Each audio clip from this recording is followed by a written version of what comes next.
낡은 셔츠를 벗어 던지며 나는 한숨을 쉬었다. 아버지가 돌아가신 지 한 달 쉴 새 없이 울려 퍼지던 장례식장의 조문객 소리는 멎었지만 집안은 여전히 시끄럽다. 형제들의 목소리가 쉴 새 없이 오간다. 마치 오래된 톱니바퀴가 맞물리지 못하고 덜컹거리는 소리처럼. 아버지의 빈자리는 너무나 컸다. 평생을 묵묵히 가정을 지키던 거대한 나무가 쓰러진 것과 같다.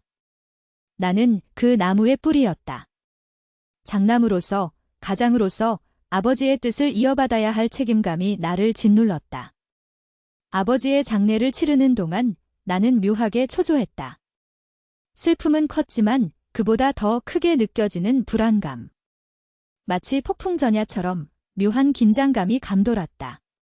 아버지가 남긴 유산. 그 문제가 곧 우리 형제들을 덮칠 거대한 파도가 될 거라는 예감은 어찌 된 걸까? 나는 아버지의 유산을 생각하면 복잡한 감정이 밀려왔다.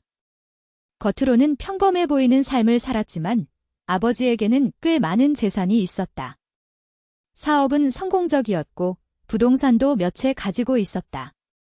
물론 아버지는 평생을 검소하게 살았기에 겉으로 드러난 것보다는 훨씬 더 많은 재산이 있을 것이다. 나는 막내 동생 민우와 차남 성우와 함께 아버지의 유산을 상속받게 되었다. 민우는 무역회사 대표이고 성우는 건축사무소 설계팀 팀장이었다. 모두 나름 성공적인 삶을 살고 있다고 생각했다. 하지만 그들의 성공 뒤에는 아버지의 도움이 있었다. 물론 그들도 열심히 노력했지만 아버지의 지원 없이는 지금의 위치에 있을 수 없었을 것이다. 형, 아버지 유언장 확인해봤어. 민우가 재촉했다. 그는 초조한 듯 손가락을 꼼지락거리고 있었다. 아직이야. 변호사 선임해놨으니 연락 기다려야지. 나는 담담하게 대답했다.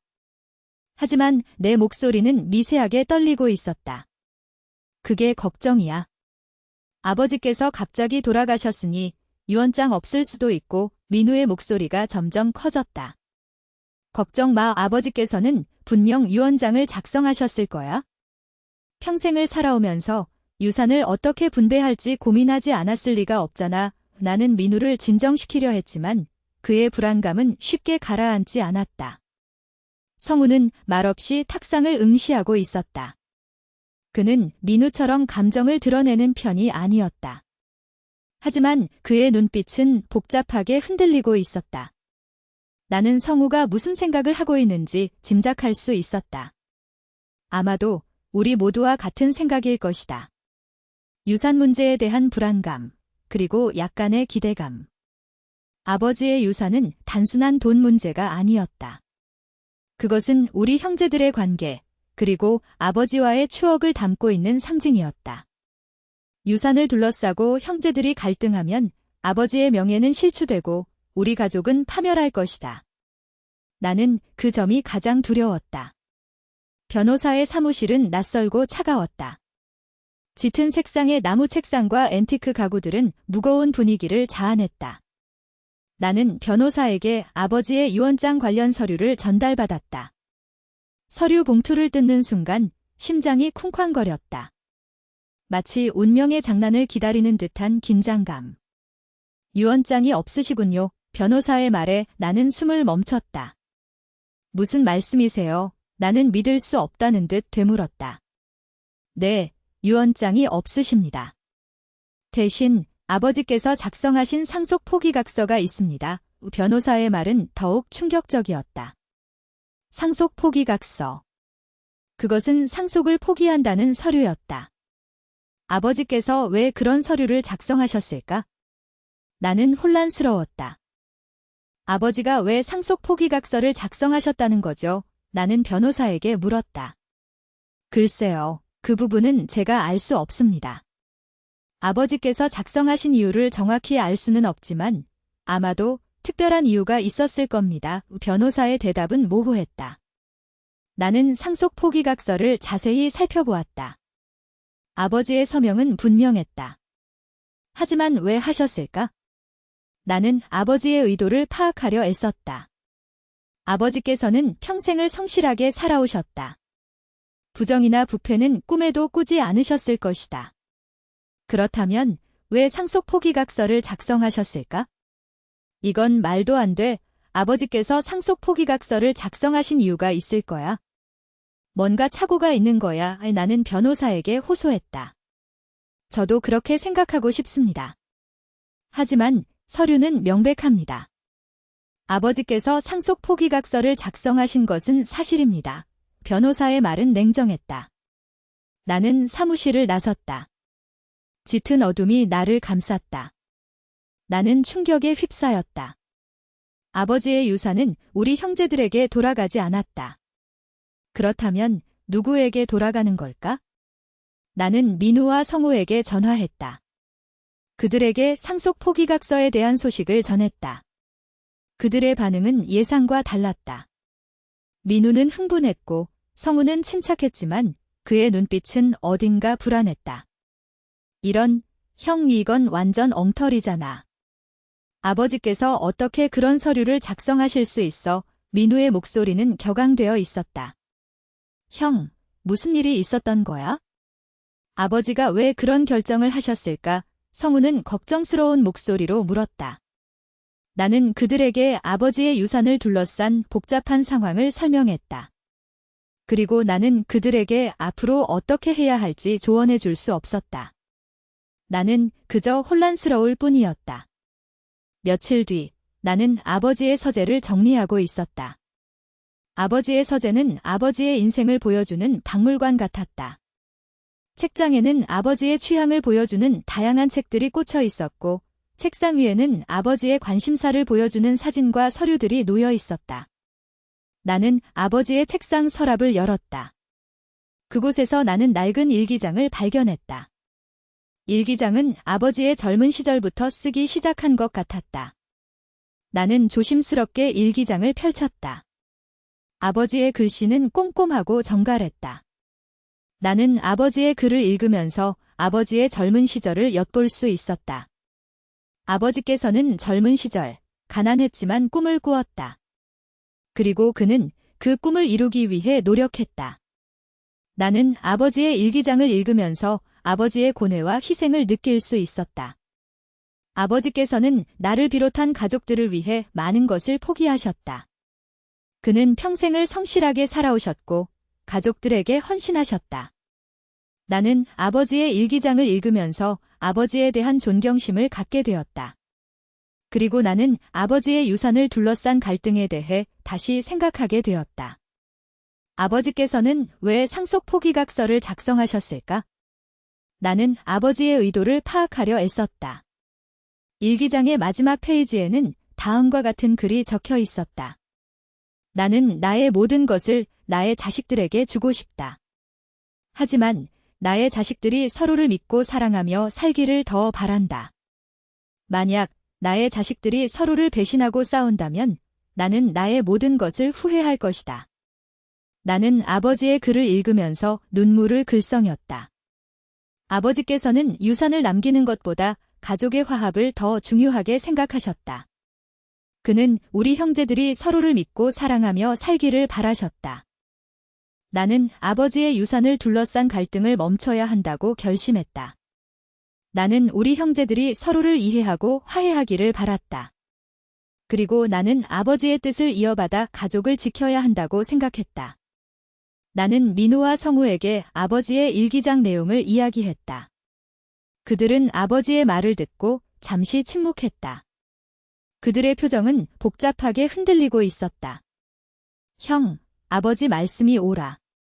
우리가 서로를 믿고 사랑해야 해. 민우가 먼저 입을 열었다. 맞아. 우리는 아버지의 뜻을 이어받아야 해. 서로를 배신하고 싸울 게 아니라 서로를 이해하고 화해해야 해. 성우도 동의했다. 우리는 아버지의 일기장 내용을 바탕으로 서로의 잘못을 인정하고 용서를 구했다. 민우는 내가 너무 강하게 대했다는 것을 인정했고, 성우는 내가 지나치게 간섭했다는 것을 인정했다. 우리는 서로를 이해하고 화해하면서 아버지의 유산에 대한 갈등을 잊을 수 있었다. 우리는 아버지의 유산을 둘러싸고 싸울 이유가 없다는 것을 깨달았다. 아버지께서는 우리에게 유산을 남기는 것보다 가족의 화합을 더 중요하게 생각하셨다. 우리는 아버지의 유산을 어떻게 처리할지 논의했다. 우리는 유산을 모두 기부하기로 결정했다. 우리는 아버지의 뜻을 이어받아 어려운 사람들을 돕고 싶었다. 우리는 유산 기부 결정을 변호사에게 전달했다. 변호사는 우리의 결정을 존중하며 유산 기부 절차를 진행했다. 우리는 아버지의 유산을 기부하면서 아버지의 뜻을 이어받는 기쁨을 느꼈다. 우리는 서로를 믿고 사랑하며 가족으로서 함께 살아갈 수 있다는 것을 깨달았다. 하지만 기쁨도 잠시 새로운 문제가 발생했다. 민우의 사업이 부진해지기 시작한 것이다. 그는 무역회사 운영에 어려움을 겪고 있었다. 그는 빚에 시달리고 있었고 회사는 파산 직전에 놓여 있었다. 형, 나 정말 힘들다. 사업이 망가질 것 같아 민우가 울먹이며 말했다. 나는 민우를 위로하며 그의 어려움을 이해하려고 노력했다. 하지만 나는 민우의 사업에 대해 잘 알지 못했다. 그리고 나는 민우가 왜 사업에 어려움을 겪고 있는지 알 수 없었다. 형, 나에게 돈을 빌려줄 수 없어? 조금만 도와주면 회사를 살릴 수 있어. 민우가 간절하게 부탁했다. 나는 민우에게 돈을 빌려줄 수 없었다. 나는 나 역시 경제적으로 어려운 상황에 처해 있었다. 그리고 나는 민우에게 돈을 빌려주는 것이 옳다고 생각하지 않았다. 형, 왜 나를 도와주지 않아? 나는 내 동생이야. 내가 나를 버린 거야. 민우가 분노하며 소리쳤다. 나는 민우의 말에 상처를 받았다. 나는 민우를 버린 것이 아니었다. 나는 그를 돕고 싶었지만 내가 할 수 있는 일이 없었다. 나는 너를 버린 것이 아니야? 하지만 내가 너를 도와줄 수 없어. 너는 스스로 문제를 해결해야 해. 나는 단호하게 대답했다. 민우는 실망한 듯 사무실을 나섰다. 그는 나를 원망하는 눈빛으로 나를 바라보았다. 나는 민우의 뒷모습을 보면서 죄책감을 느꼈다. 며칠 뒤 나는 성우로부터 충격적인 소식을 들었다.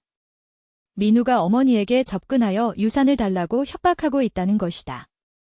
형, 민우가 엄마에게 유산을 달라고 협박하고 있어. 엄마는 너무 힘들어하고 있어. 성우가 걱정스러운 목소리로 말했다.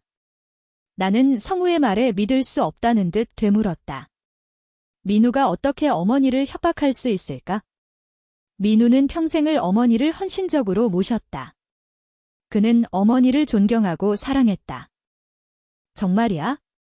민우가 어떻게 그런 짓을 할 수 있어? 나는 분노하며 말했다. 나도 믿기 어려워. 하지만 사실이야. 엄마는 너무 힘들어하고 있어. 성우는 안타까운 표정으로 말했다. 나는 어머니에게 달려갔다. 어머니는 울고 계셨다. 나는 어머니를 위로하며 민우에 대해 물었다. 민우가 나에게 유산을 달라고 협박했어? 그는 돈이 필요하다고 하더라. 어머니는 눈물을 흘리며 말했다. 나는 민우의 행동에 대해 실망감을 느꼈다. 그는 돈 때문에 어머니를 협박하고 있었다. 그는 가족의 사랑과 신뢰를 저버렸다. 나는 민우에게 전화했다. 그는 전화를 받지 않았다. 나는 민우에게 직접 만나자고 요구했다. 우리는 아버지의 무덤 앞에서 만났다. 민우는 초조한 듯 손가락을 꼼지락거리고 있었다. 왜 어머니를 협박했어? 나는 단호하게 물었다. 나는 돈이 필요해. 내 사업이 망해가고 있어? 나는 빚에 시달리고 있어. 민우는 변명했다. 나는 민우의 변질된 모습에 실망감을 느꼈다. 그는 돈 때문에 가족을 버렸다. 너는 왜 이렇게 변했어? 너는 돈 때문에 가족을 버릴 만큼 추악해질 줄은 몰랐어. 나는 분노하며 말했다. 나는 잘못했어. 하지만 나는 돈이 필요해. 나는 회사를 살려야 해. 민우는 울먹이며 말했다.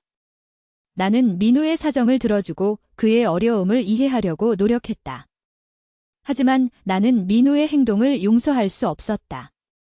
너는 스스로 문제를 해결해야 해. 나는 너를 도와줄 수 없어. 나는 단호하게 말했다. 민우는 좌절한 듯 고개를 숙였다. 그는 나를 원망하는 눈빛으로 나를 바라보았다. 나는 민우가 어머니를 협박했다는 사실을 성우에게 알렸다. 성우는 민우의 행동에 대해 분노했다. 정말 어이가 없구나. 민우는 어떻게 그런 짓을 할 수 있을까? 성우가 분노하며 말했다. 나도 실망스럽다. 민우는 돈 때문에 가족을 버렸다. 나는 함께 실망감을 표했다. 우리는 민우의 행동에 대한 대책을 논의했다. 우리는 민우에게 경고해야 한다고 결정했다. 우리는 민우에게 만나자고 요구했다. 그는 우리의 요구에 응했다. 우리는 민우에게 그의 행동에 대해 경고했다. 우리는 그에게 어머니를 협박하는 행위를 멈추라고 요구했다. 너는 잘못된 길을 가고 있어? 너는 돈 때문에 가족을 버릴 수 없어. 성우가 단호하게 말했다. 너는 스스로를 돌아봐.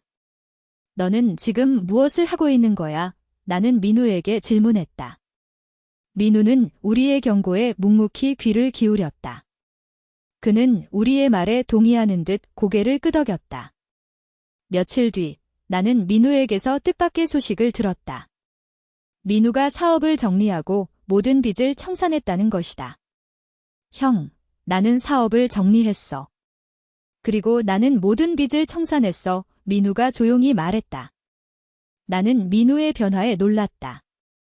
그는 돈에 집착하던 사람이었는데 갑자기 사업을 정리하고 빚을 청산하다니. 왜 그런 결정을 내렸어? 나는 민우에게 물었다. 나는 돈이 인생의 전부가 아니라는 것을 깨달았어.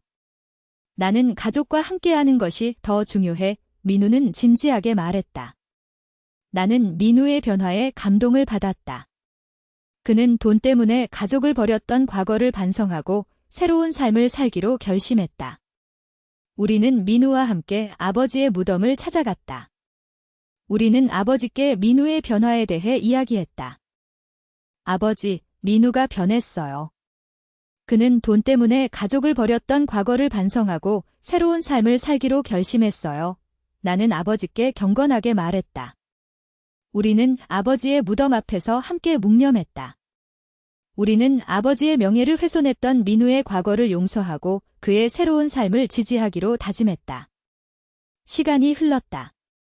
우리 형제들은 아버지의 유산을 기부한 후 각자의 삶을 살아가고 있다. 민우는 새로운 직업을 찾아 열심히 일하고 있고 성우는 건축사무소에서 설계 업무에 열중하고 있다. 나는 여전히 평범한 삶을 살아가고 있지만 마음은 평온하다. 우리는 가끔 아버지의 무덤을 찾아가 아버지께 인사드린다. 우리는 아버지의 명예를 훼손했던 과거를 반성하고 그의 뜻을 이어받아 살아가기로 다짐한다. 우리는 가족으로서 서로를 믿고 사랑하며 살아간다. 우리는 아버지의 유산을 둘러싼 갈등을 통해 가족의 소중함을 깨달았다. 우리는 서로를 배신하고 싸울 때 가족은 파멸한다는 것을 알게 되었다. 우리는 아버지의 유산을 기부하면서 가족의 화합을 이루었다. 우리는 서로를 이해하고 용서하면서 새로운 삶을 시작했다. 우리는 아버지의 뜻을 이어받아 가족을 지키고 세상에 사랑을 전파하기로 다짐했다. 우리는 아버지의 유산을 둘러싼 갈등을 통해 성장했다. 우리는 서로를 이해하고 용서하면서 더욱 성숙한 인간으로 거듭났다. 우리는 아버지의 유산을 잊지 않고 그의 뜻을 이어받아 살아가기로 다짐했다. 그리고 우리는 가족으로서 영원히 함께할 것이다.